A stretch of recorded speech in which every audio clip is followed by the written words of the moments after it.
Halo minasang, kembali lagi bersama saya El. Kali ini kita akan membahas tentang goreng-menggoreng, tapi bukan menggoreng orang tentu saja.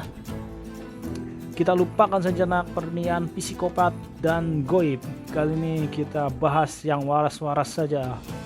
Tentang chef yang jago memasak telah difitnah masakannya yang berisi racun. Alhasil chef ini diusir dari desanya. Bagaimana ceritanya, perjalanannya, dan gimana chef ini bisa memperbaiki nama baiknya? Langsung saja kita mulai alur ceritanya.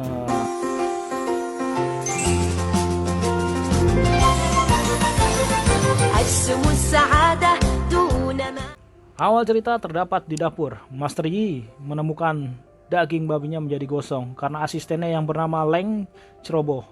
Karena masakan babinya adalah menu utama pada hari ini, kemudian Chef Yi menggunakan golok naga untuk mengganti masakan yang gosong tadi. Dengan golok tersebut, Chef Yi memotong dengan rapih dan baik. Setelah memotong, lanjutlah memasak Chef Yi. Tiba-tiba orang semuanya menjadi sakit. Ternyata hal tersebut diakibatkan dari garam yang dikasih oleh Leng. Ternyata itu bukan garam. Langsunglah Chef Yi ini menghajar Leng dan menyuruh mengaku siapa yang menyuruhmu, kata Chef Yi. Kemudian Master Yi diusir dari desa karena dia adalah kepala koki di situ dan harus bertanggung jawab dan tidak layak menjadi pemilik golok naga.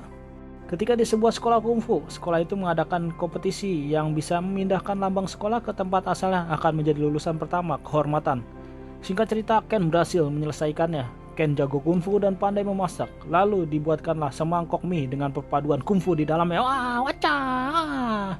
Kemudian Ken pun berkelana untuk berguru tentang ilmu koki ke Sung Wetao, atau kita sebut saja Sung ya. Singkat cerita, Ken ketika di restoran tertabrak gadis yang bernama Ying yang merupakan adik pemilik restoran. Chef Yi juga datang ke restoran tersebut.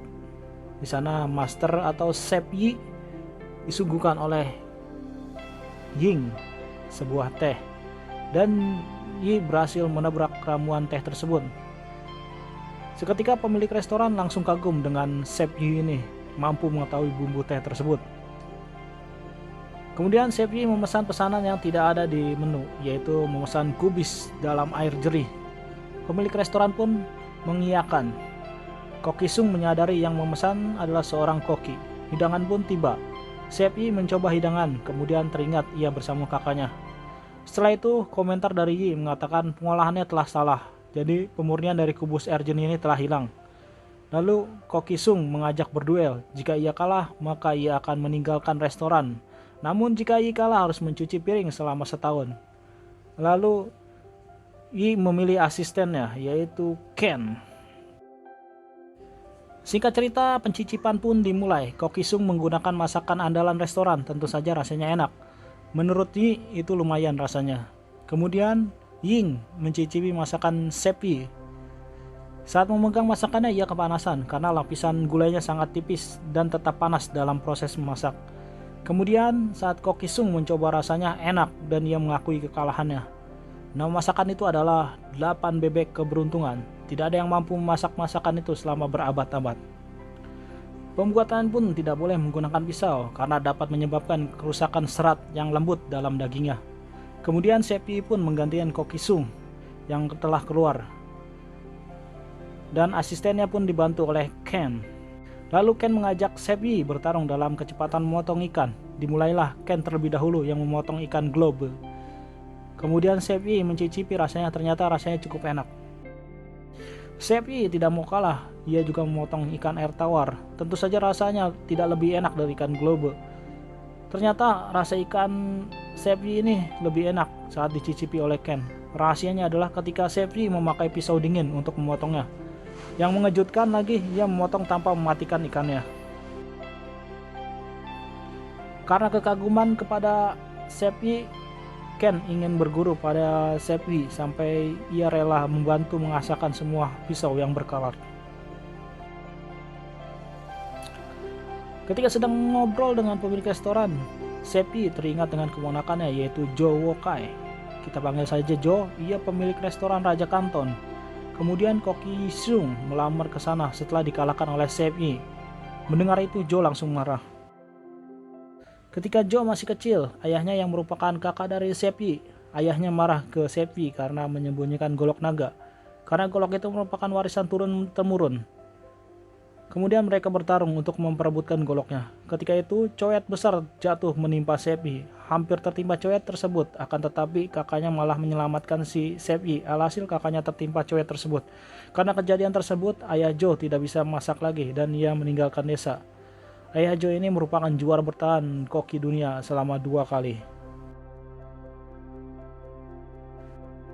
Pagi hari pun tiba, pelajaran pertama untuk Ken yaitu adalah memotong. Basic penting yang harus dimiliki oleh seorang koki, yaitu memotong, mengocok, menumbuk, memikul, dan lain-lain.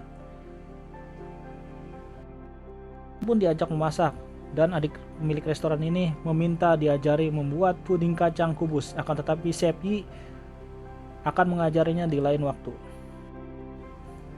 Singkat cerita, saat di restoran ada seseorang yang menaruh paku di dalam makanan untuk menghancurkan reputasi restoran Sum. Ternyata mereka semua adalah orang suruhan Master Joe yang berniat balas dendam kepada Chef Yi. Kemudian saat berbelanja, Ying langsung memukul orang yang menyerang restoran kakaknya kemarin.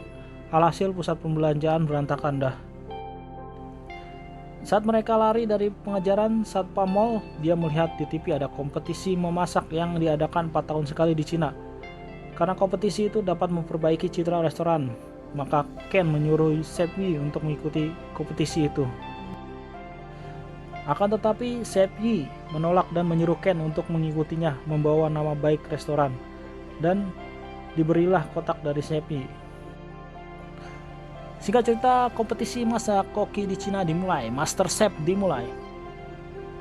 Di lain scene, Chef Yi kembali ke desa saat Ken ikut kompetisi.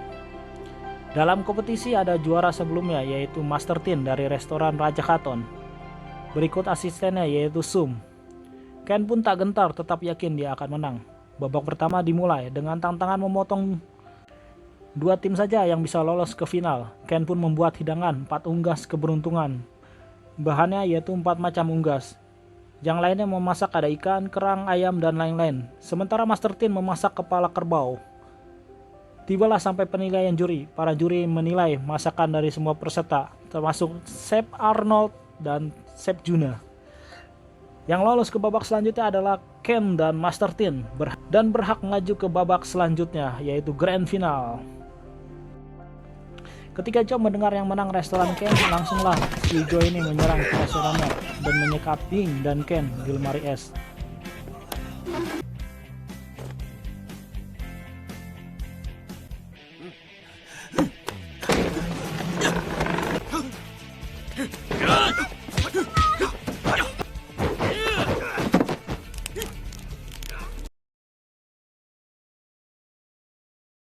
Chef Yi yang baru pulang dari rumahnya ke restoran kena pukul juga. Kemudian Joe mengancam Yi akan membunuh Ken dan Nin di dalam kulkas. Kuncinya ada di dalam kandang ular. Kemudian saat mengambil kunci, Chef Yi dihalang oleh anak buahnya Joe. Dia bilang di kandang itu palsu kuncinya, dan yang asli ada pada dirinya. Dan kemudian dibebaskanlah Ken dan Yi untuk melanjutkan kompetisi. Tantangan grand final adalah sup kemurnian, hidangan tanpa bumbu hanya menggunakan skill memasak saja. Lalu di lain scene, Joe menemui Chef Yi untuk melempar golok ke kepala naga. Ken yang sambil berpikir masak apa, dia teringat tentang perkataan Yi dan membuat kubis di air jernih. Yang diajarkan oleh Chef Yi pun diaplikasikan dari menyaring minyak, lalu memilih kubis yang baik, kemudian menusuk jarum agar kubis menyerap air dengan sempurna. Master Tin pun mulai memasak juga dengan keahliannya sebagai sang juara tahun lalu. Di lain scene, Chef Yi bertarung dengan Joe. Akhirnya Chef Yi dapat mengalahkan Joe dan Chef Yi pun membawa golok kepala naganya. Kembali ke scene kompetisi. Singkat cerita, makanan pun jadi dan mulai dicicipi juri. Alhasil masakan Ken menang. Saat pengumuman tiba-tiba Yi datang dan menyuruh memotong kotak yang dibawa Ken, yaitu adalah kacang kubis. Memotonglah si Ken ini. Kacang kubis di dalam sop pun berubah jadi olahan dengan seni memasak yang sangat tinggi. Master Tin pun mencoba masakannya ketika juri terdiam. Setelah merasakan masakannya Ken, Master Tin pun melepas topinya dan mengakui Ken lah juaranya. Alhasil Ken pun juara kompetisi masak ke-7 di Cina. Seth Arnold pun, Seth Juna, dan Chef Renata pun mengakui keahlian Ken ini luar biasa. Ternyata kakaknya sekaligus ayahnya Joe datang untuk memberi selamat. Joe yang melihat di TV menyesal atas semua perbuatannya. Lalu kakaknya dan Chef Yi sepakat untuk golot ini diberikan kepada Ken sebagai pemenang MasterChef Indonesia 2022 di Cina. Begitulah kira-kira filmnya. Dan film pun selesai. Bubar. Oke, secara alur film ini ya alurnya datar ya, gitu-gitu aja, mudah ditebak. Dan film ini banyak yang nonton sih. Kalau film masak mungkin karena lagi ratingnya lagi tinggi, film MasterChef Indonesia lagi tinggi dan banyak orang buat nyari film-film memasak. Oke lah, sekian dari pembahasan saya yang singkat ini. Jangan lama-lama, kalian pasti jenuh juga kalau lama-lama, makanya saya buat sesingkat mungkin dan semudah mungkin dipahami alur ceritanya. Oke, sampai di sini, sampai jumpa di video selanjutnya. See you again.